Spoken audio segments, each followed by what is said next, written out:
Well, here we are again, folks. This is Brother Peter with tidbits from the Word. Do you know that we're going to call this excerpt right here Tragedy or Travesty? There can be tragedies in life that cause your life to be a travesty, to be totally messed up, confused, and have literal travestic problems. And by not observing the will and way that God has given you can cause you to have travesties in your life that you wouldn't have following the Lord. Another thing is, if you are following the Lord and a travesty comes along, you know how to handle it. You can put it in the hands of the Lord. I have some man-made travesties in my life that I made. And because I did, the tragicness of those travesties can be looked at as hindsight. I can see back why they're here, why they are what they are, and how they happened, and how I allowed some to happen, and how some just happened, and there was nothing you could do about it. And no matter how good you pay attention on the road, you can still have an accident. You can be the guy paying the most attention of anybody on the road, anywhere whatsoever, and still somebody can come out of nowhere, it seems like, and wham, they hit you. And you say, man, I fight all day, every day to avoid such a thing happening to me, and it happened. So it can happen. But tomorrow's tragedies can be foreseen in many lives. I had a man tell me one time, a young man, I work with a lot of people, I have for years. This was several years ago. I'm working with this young man. He has a wife, 4 children, a nice car, nice house. And they got on a system, working 12 hours a day, 7 days a week. He worked one shift, she worked the other. They were going to pile up some money and be the everlastingly American, happy American family. And my statement was to him 2 things. You quit coming to church because you're working too hard. The next thing I see in the yard is a boat. The next thing I see in the yard is a camper. The next thing I see in the yard is an expensive toy, 4-wheeler, motorcycle, things. And I pull up to the man's yard and it's full of toys. There's no time for God. There's no time to spend with your wife. There's no time to spend with your children.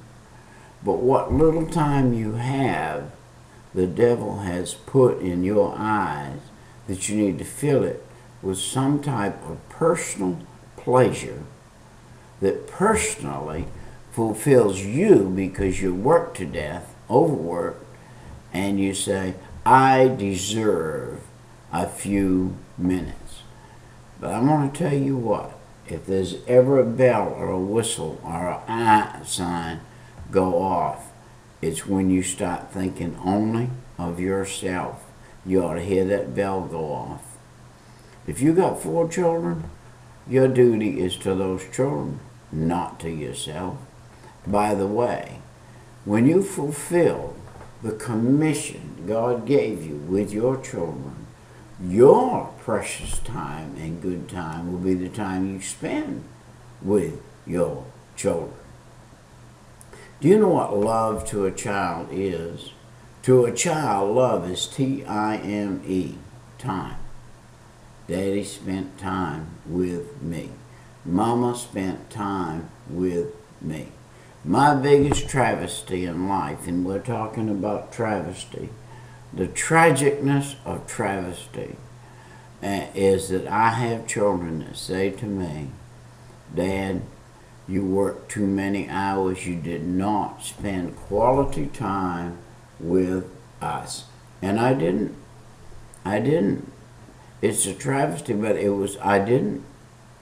And another thing I did, not only did all my time go to work, but when I wasn't working, I put too much time in the bus ministry, in the church, in the things, and not enough time in my own personal children. And they feel bad about that. Now, I hear it from them every now and then. Hey, could you not spend a little more time with us? I could have, and should have, and had it to do over again, I would pray and hope that I would have done that. And therefore, I have some children, by the way, right now, that I spend in time with their children. They spend time with their children. Because of my failure, and they saw it, they're spending time, quality time with their children, which is good. They broke the chain that I had. Now, you say, well, did you have an excuse, Brother Peter, for your situation? Yes, I had an excuse. I'm a single man making a living for 6 children and a wife. She was a homemaker, and she was doing all she could do to make the home it was. By the way, we were poor. We lived in a little bitty house. We packed in with 2 bedrooms and 6 children, and a man and a woman in 1 bedroom, 6 children in another bedroom, and then a little offshoot room that we made into a bedroom. And I had to make the dining room into sleeping quarters. And they didn't make it a real bedroom, but it made it a room being used for a bedroom. And so we had to make do with what we had. We were happy. We were a happy family. Yet, we were off to work again, off to work again, off to work again. And here we go. And if we could put tune to that, it was a regular go again, go again, go again, go again. Well, here comes Daddy, but he'll be leaving as soon as he gets here. And that was pretty much the life that we lived. And it's hard to get regulated under that kind of life. Be careful. All I'm trying to tell you this morning is it's a travesty to look back on your life and to see the tragicness of too many hours of work and not enough home life. So get your home life back together. All right. Tomorrow's tragedies can be prevented if we will see them before they come upon us. We can make these things by living a, what would be the word here would be lackadaisical life. We can't live lackadaisical. We've got to put our action where our mouth is. Action is important, more important than speaking. We've got to be careful that we're not daily thieves of time, that we do not rob the time and waste it, but we put all the time that God has given us on this earth for this life to use, and use it for the Lord, in the Lord, use it properly, but use it to where others are being produced into being productive people because of the way our life is lived. And we should be able to be pleasant one of the